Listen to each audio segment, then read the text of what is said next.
Welcome. Today we'll extend our color exploration with color tablets, Box 2, introducing a wide range of secondary and tertiary colors.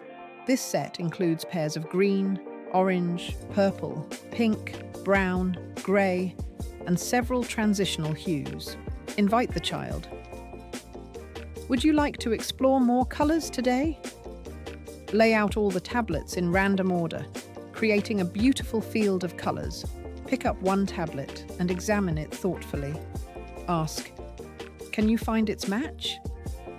Let the child compare subtle tones and place the pair together. Continue pairing each tablet until all sets are matched.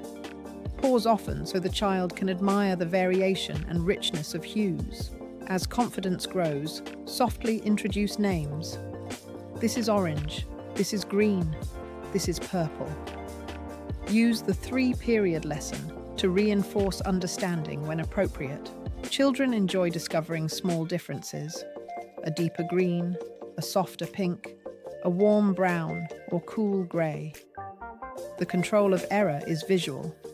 Mismatches stand out immediately. Avoid mixing too many tablets at once. Extensions include arranging tablets from darkest to lightest, or creating a beautiful rainbow gradient. Slowly return each pair to the box, modeling order and respect. With Box 2, children begin to see the world more deeply. Every shade becomes a story waiting to be named.